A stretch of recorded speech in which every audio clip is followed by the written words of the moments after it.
नमस्कार बंधुरा cooking meter पक्ष थेके सकलके स्वागत। आजकेर रेसिपि काँचा आमेर झुड़ी आचार। आमी काँचा आमेर झुड़ी आचार बानानोर जोन्नो एखाने एकटा आम नियेछि। आमटा प्रथमे भालो करे खोसा छाड़िये नेब।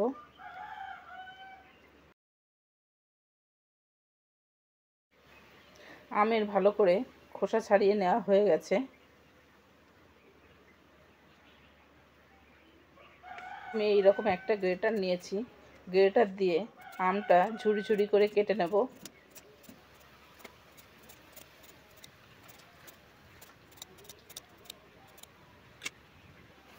আম কেটে নেওয়া হয়ে গেছে।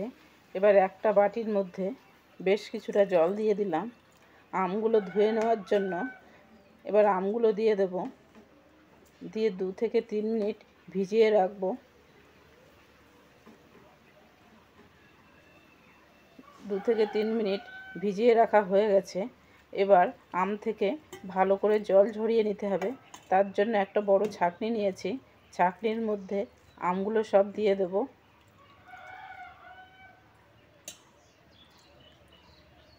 আমগুলো দিয়ে দেওয়া হয়ে গেছে। আমগুলো থেকে ভালো করে জল ঝরিয়ে নিয়েছি। এবার একটা কড়াইয়ের মধ্যে আমগুলো ঢেলে নিয়েছি। এবার দিয়ে দিলাম 1 কাপ চিনি। চিনি দিয়ে হাত দিয়ে মেখে নেব। হাত দিয়ে মেখে নেওয়া হয়ে গেছে। এবার ঢাকা দিয়ে রাখবো 1 থেকে 1.5 ঘন্টার জন্য।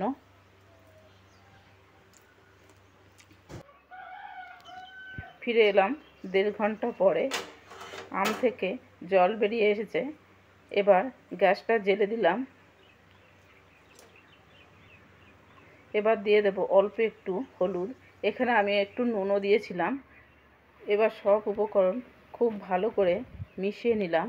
মিশিয়ে নিয়ে 3 থেকে 4 মিনিট রান্নাটা করে নিয়েছি। এবার দিয়ে দেব 1/2 চামচ ভাজা মশলার গুঁড়ো। ভাজা মশলার গুঁড়ো দেওয়ার পর আবারও মিনিট 2 রান্নাটা করে নেব। মিনিট 2 রান্না করে নেওয়া হয়ে গেছে। এবার গ্যাসটা বন্ধ করে দিলাম। বন্ধ করে দিয়ে কড়াইয়ের মধ্যে আচারটা এইভাবে ছড়িয়ে রাখবো ঠান্ডা হওয়া পর্যন্ত। ঠান্ডা হয়ে গেছে। আমের আচার এখন পুরোপুরিভাবে রেডি হয়ে গেছে। আজকের রেসিপি যদি ভালো লাগে তাহলে আমার চ্যানেলটি সাবস্ক্রাইব করে নেওয়ার অনুরোধ রইল। আজকের মতো এই পর্যন্ত। ফিরে আসবো নতুন কোনো রেসিপি নিয়ে।